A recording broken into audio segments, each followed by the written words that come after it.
I never thought I'd become one of those men. Someone who doubts, questions, and second-guesses everything about the person they love. But life has a way of slipping whispers into your ear, even when you don't want to hear them. It began with Jenna, my wife of 7 years. She had always been my everything. Smart, beautiful, and ambitious. Her work as a marketing executive kept her on the road more than I liked, but I admired her drive.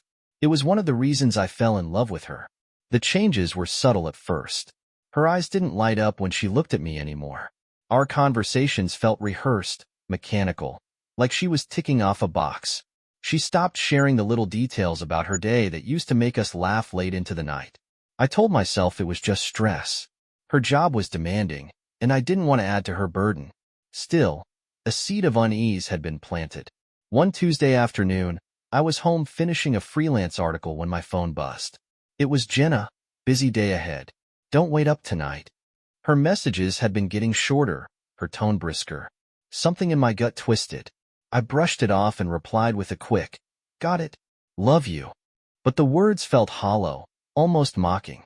Later that day, something strange happened. My phone rang, but the caller ID didn't show Jenna's name. It was a number I didn't recognize. I hesitated, debating whether to answer, but curiosity won. What I heard changed everything. A man's voice, low and confident, echoed through the line. "You're still in the city? Thought you'd be busy tonight." And then, Jenna's laugh, the soft, melodic sound that used to belong only to me. "I made time for you," she said, her words sending a chill down my spine. I hung up, the weight of their conversation crashing over me. I wanted to deny it, to rationalize it away, but I couldn't unhear the intimacy in her voice. It was the same tone she used to reserve for me when our love was still fresh, untainted by secrets. That night, I sat in our empty living room, replaying the call over and over in my head. I stared at the framed photos on the wall, our wedding day, vacations, the life we'd built together. It all felt like a cruel joke now. Doubt had become certainty, and I was drowning in it. For the first time, I started to wonder, who was Jenna when I wasn't looking? And how long had I been blind to the cracks forming in our marriage? The days that followed felt like a slow-motion nightmare. I tried to act normal, pretending everything was fine, but the weight of what I'd overheard pressed down on me like an iron vice. I didn't know who to talk to or where to turn. My thoughts kept spiraling. Was it a mistake? Did I mishear?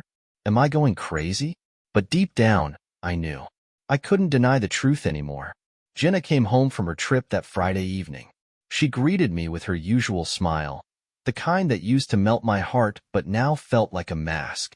"Miss me?" she asked playfully, leaning in to kiss my cheek. Of course, I lied, my stomach churning.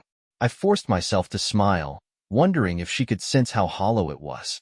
She talked about her trip in vague terms. The meetings went well, and New York was freezing. No real details, no excitement, no mention of the late nights or the man I'd heard on the phone. As she unpacked, I sat on the edge of our bed, watching her. Every movement, every glance felt rehearsed, calculated. That night, I couldn't sleep. Jenna lay beside me, breathing steadily, as if nothing was wrong. I stared at the ceiling, my mind racing. Who was he? How long had this been going on? And why? I wanted answers, but more than that, I wanted proof.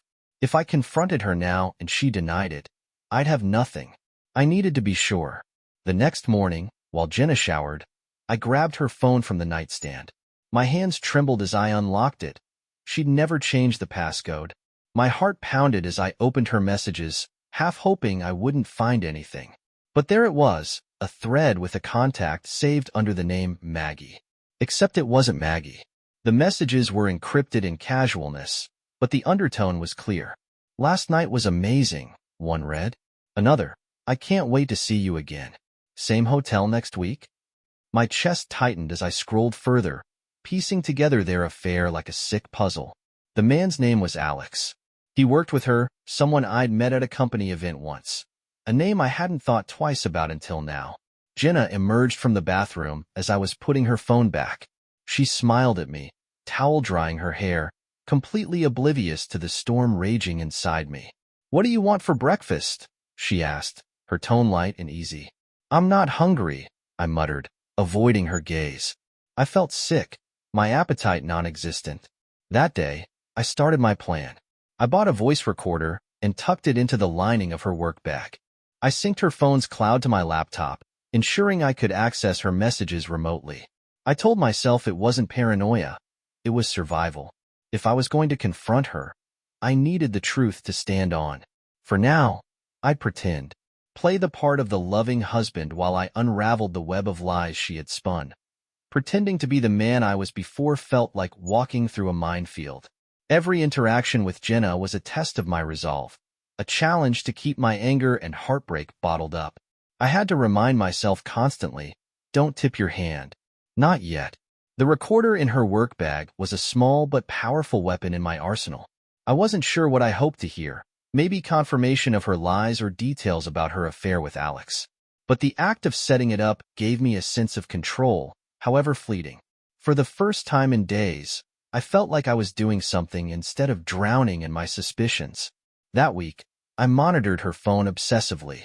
Every ping, every notification, felt like a ticking time bomb. Her texts with Alex were brief but unmistakably intimate. They avoided saying anything explicit, probably out of caution. Still, I read between the lines. Alex, Tuesday's looking good. Usual place? Jenna, yes. Can't wait. I've missed you.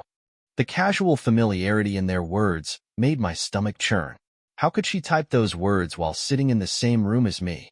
How could she laugh at my jokes, kiss me goodnight, and still find time to text him? On Tuesday morning, she left for another business meeting.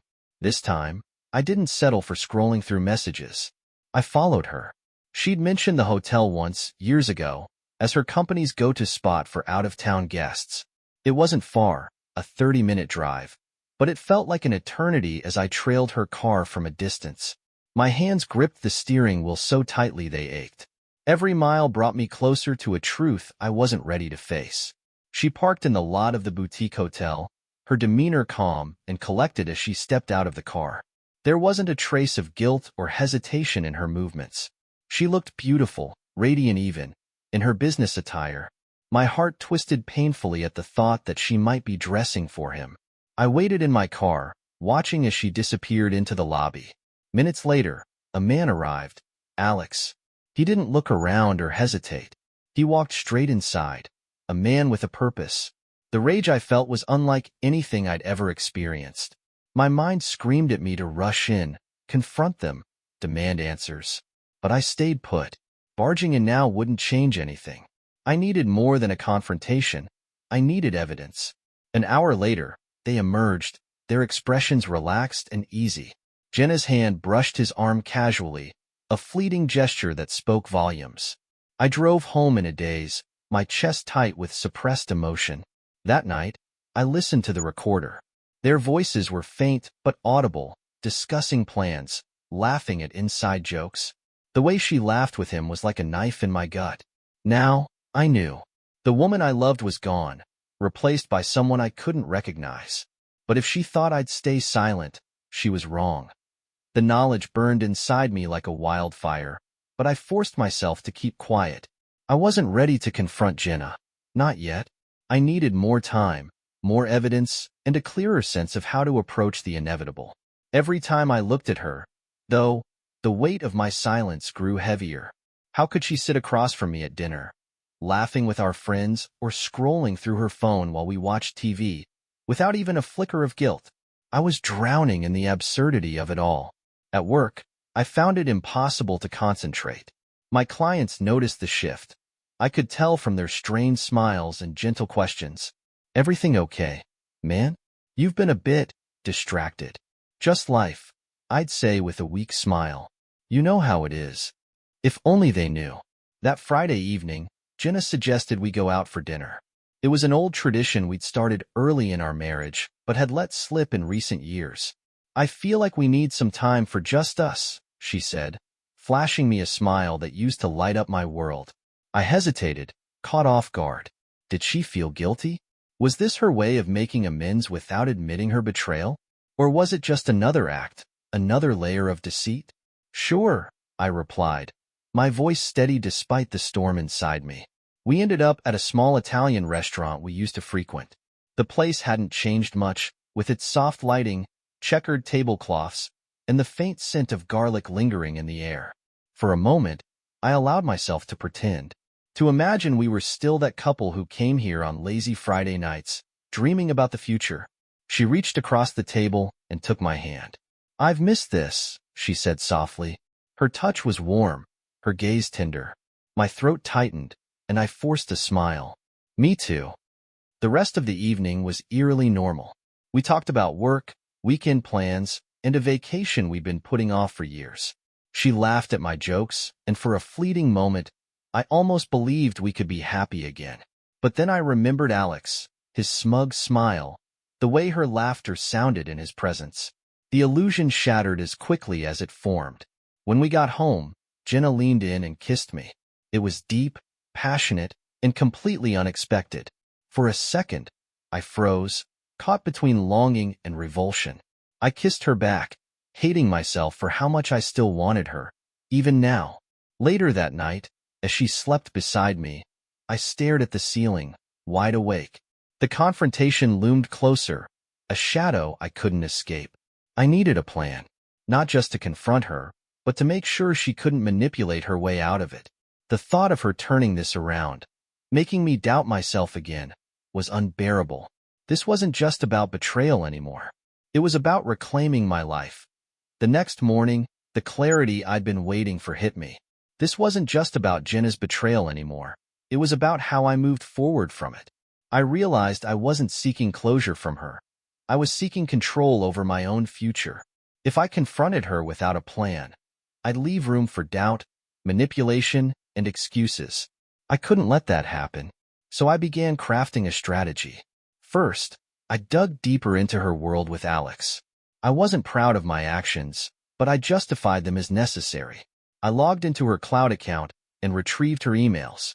Most were benign work correspondence, but a folder labeled personal caught my attention. Inside were messages that stripped away any pretense of innocence. "Thinking about you all morning," one read, followed by Alex's reply, "I'll make it worth the wait." Their intimacy was nauseating, but I couldn't stop. I combed through photos, texts, and even calendar invites disguised as work meetings. Each discovery felt like another nail in the coffin of our marriage. Then came the logistics. I spoke to a lawyer, a friend of a friend who specialized in family law. I explained my situation without revealing too many details. She listened patiently, nodding as I laid out the betrayal. "Do you have proof?" she asked, leaning forward. "I do," I said, my voice steady. "Good. Keep gathering it. The more concrete evidence you have, the stronger your position will be in divorce proceedings. And whatever you do, don't let her know what you're planning. Act normal until the moment you're ready to move." Act normal. That was easier said than done.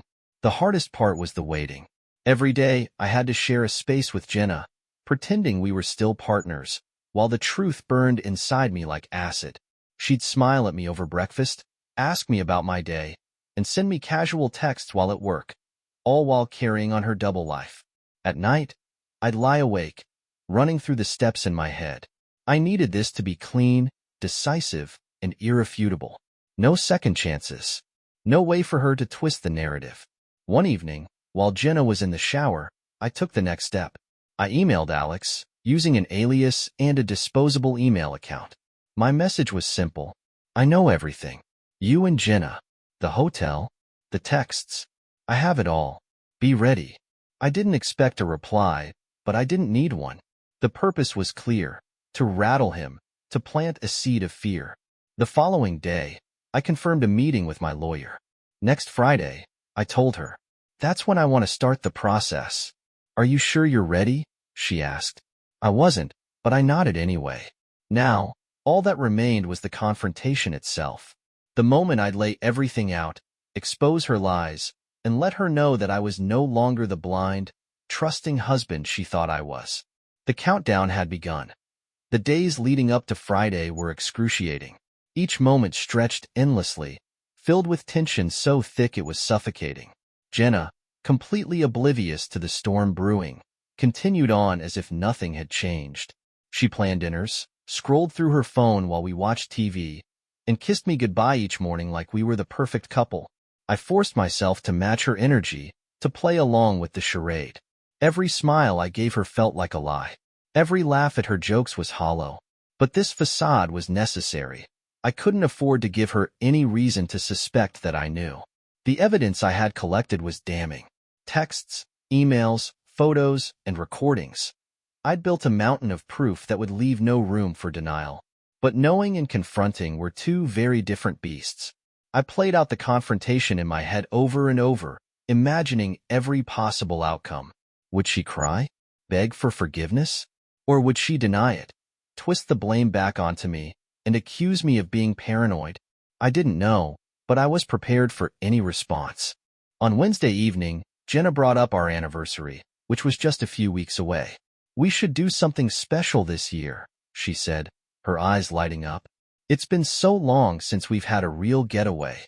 The audacity of her suggestion nearly made me laugh. A getaway? After everything she'd done? But I nodded, playing my part. "That sounds nice," I said, my voice even. Inside, I felt like a volcano ready to erupt. How could she sit there, planning an anniversary trip with me while sneaking off to hotel rooms with Alex? The sheer hypocrisy was maddening. Later that night, as she slept beside me, I stared at the ceiling, letting my anger simmer. It wasn't just the affair that hurt. It was the betrayal of trust, the way she'd taken everything we'd built and trampled on it without a second thought. I'd spent years loving her, supporting her, believing in her, and she'd repaid me with lies.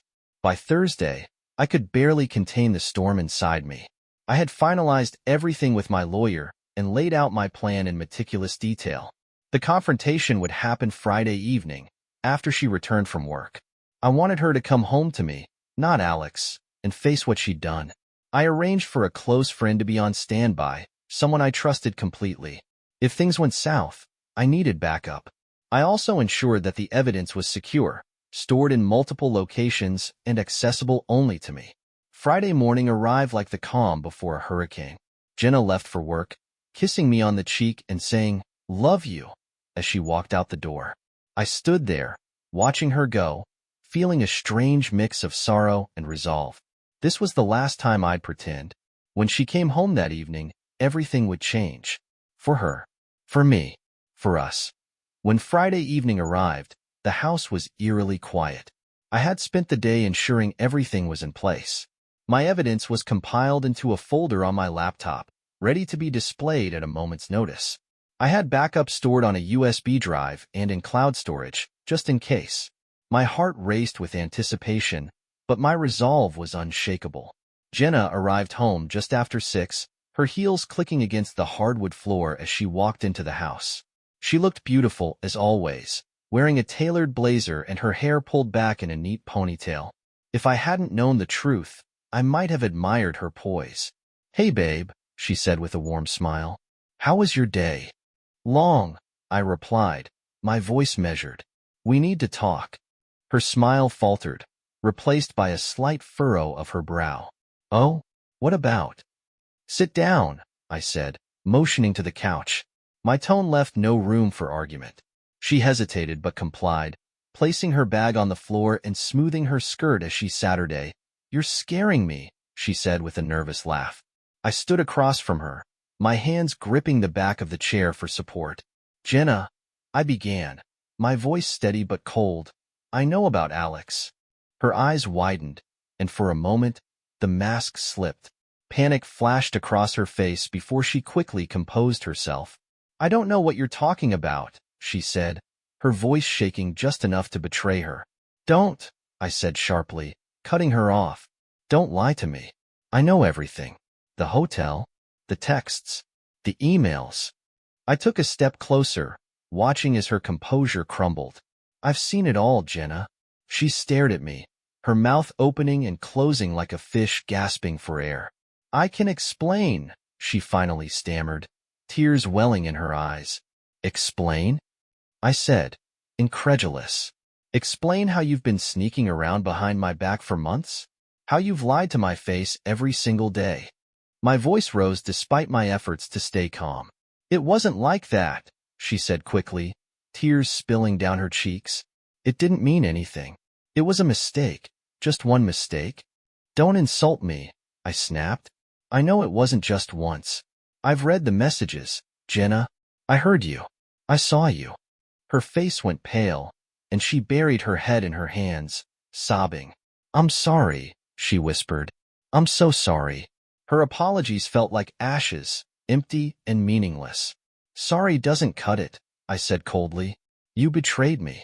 You betrayed us. For a moment, neither of us spoke. Her sobs filled the silence, and I stood there, staring at the woman I once loved, wondering how we had ended up here. You'll hear from my lawyer soon, I said, my voice final. Her head shot up, her tear-streaked face filled with panic. Wait, please. We can fix this. But I was already walking away. Some things can't be fixed. The moment I left the room, the weight of what had just happened crashed down on me. My chest tightened as the muffled sound of Jenna's sobs followed me down the hallway. I stepped into the kitchen, gripping the counter for support. For all my planning, I hadn't prepared for how hollow I'd feel in the aftermath. She betrayed me. I knew that. Her lies had ripped apart everything I thought we shared.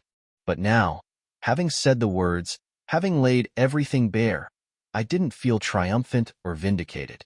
I felt empty. Jenna didn't follow me. For a while, I just stood there, staring at nothing, the silence in the house deafening. A part of me wondered what she was doing. Was she packing her things? Was she trying to come up with some last-ditch excuse? But I couldn't bring myself to go back in and face her again. Not yet. Instead, I texted my friend, Nate, the one I'd confided in earlier in the week. Me? It's done. His reply came almost instantly. Nate, you okay? I hesitated before typing back. Not really. A few minutes later, my phone buzzed again. Nate, come over. Got a bottle with your name on it. I stared at the screen, tempted. But leaving now felt too abrupt, like I was running away. Not yet, I muttered to myself, pocketing my phone. When I finally returned to the living room, Jenna was still on the couch. She wasn't crying anymore, just sitting there with her head in her hands. She looked up when I entered, her eyes red and swollen. Please, she said, her voice hoarse. Don't do this. We can fix this. I'll do anything. The words didn't move me. They didn't even register as genuine. Jenna, if you wanted to fix this, you would have done it before now. You would have chosen me instead of him. I made a mistake, she said, her voice breaking. A horrible mistake, but I love you. I don't want to lose you. I laughed bitterly, the sound sharp and cold. You love me? You've been meeting him in hotel rooms for months, Jenna. That's not love. That's betrayal. She flinched, as though my words were physical blows. I was stupid, she whispered. I let myself get caught up in something that didn't mean anything. It was an escape. An escape from what? I asked, my voice rising. From me? From our life together? The life we built?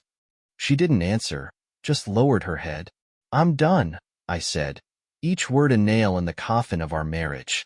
You'll hear from my lawyer. I don't want to fight. I just want this to be over. Her head snapped up, panic flaring in her eyes. You can't mean that. Please, let's talk, really talk. We can go to counseling, do whatever it takes. But I shook my head. It's too late, Jenna. I left her there, frozen in her sorrow, and walked upstairs to pack a bag. I couldn't stay in this house tonight, not with her. By the time I closed the door behind me, the weight of finality settled in.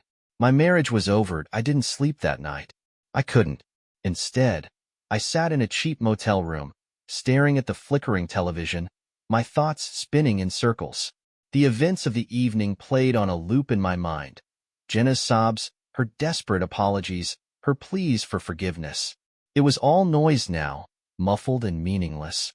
I kept waiting for the grief to hit me fully, to break me down. But all I felt was numb. I wasn't ready to feel the pain yet. My phone buzzed around midnight. It was Jenna. I stared at her name on the screen, debating whether to answer.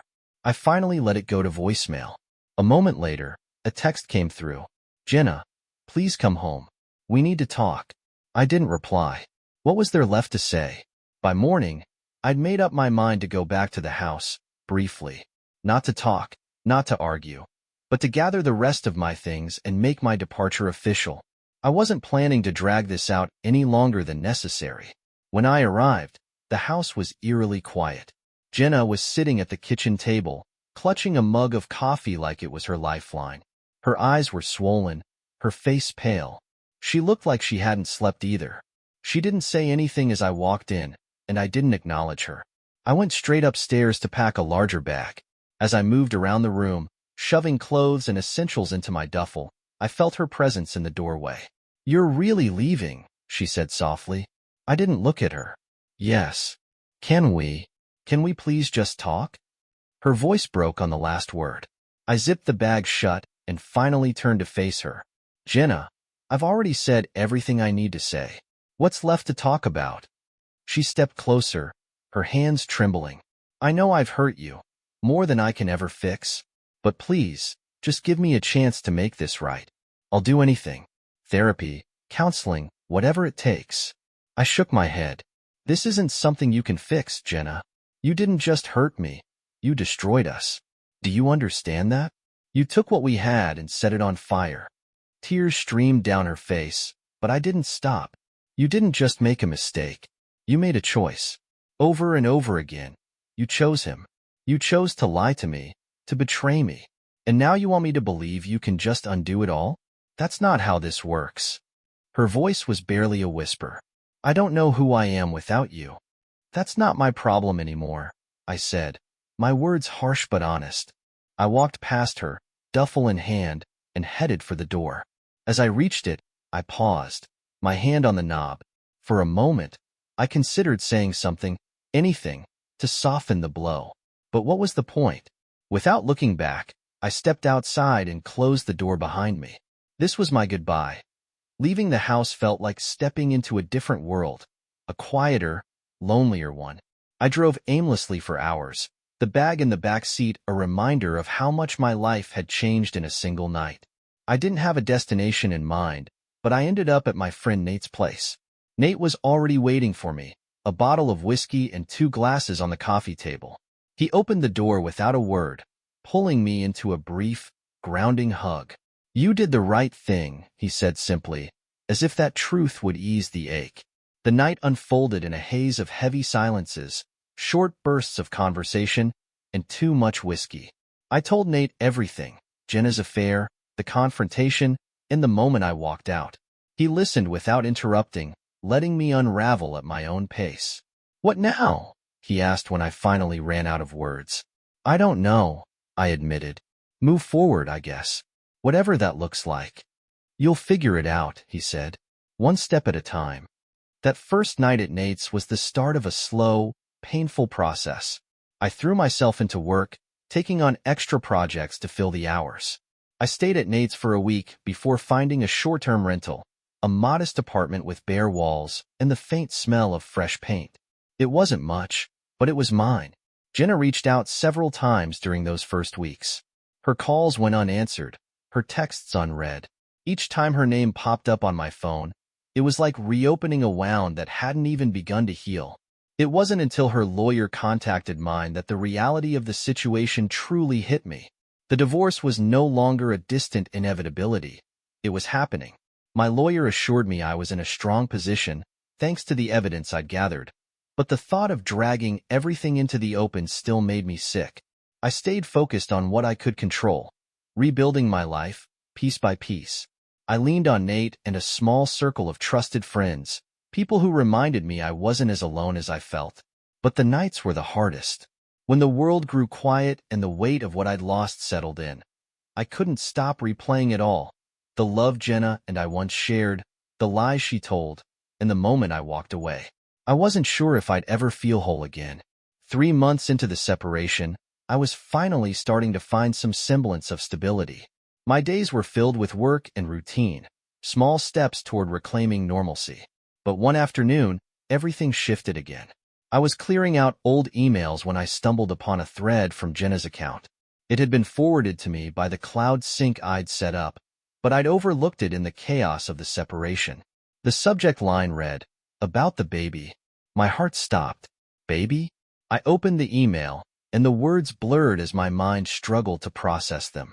Jenna had been writing to Alex about a pregnancy she hadn't told me about.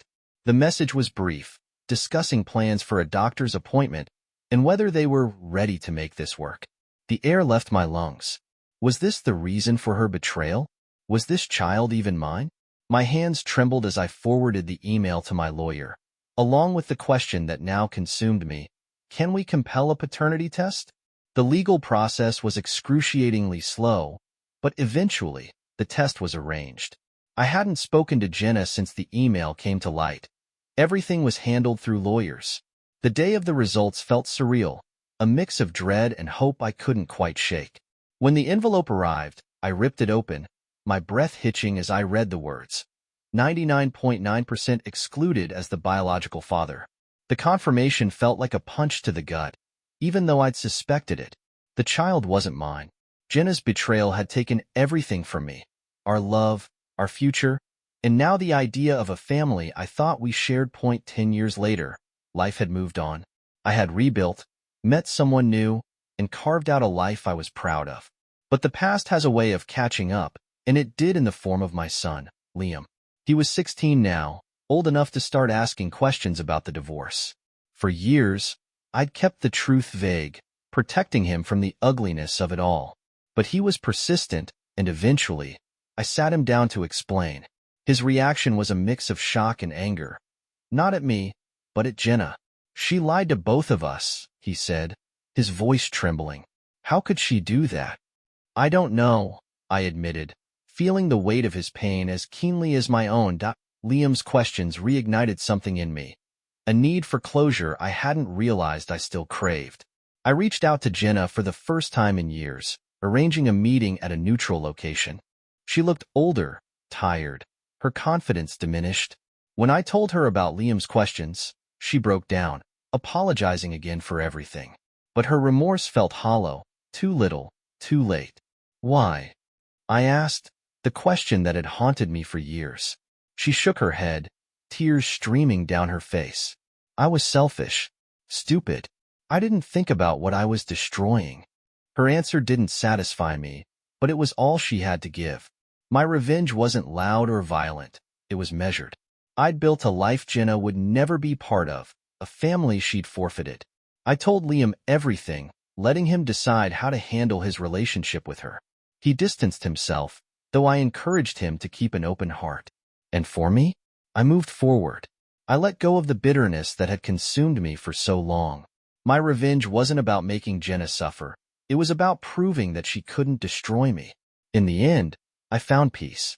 A life rebuilt, a future reclaimed, and a love I could finally trust.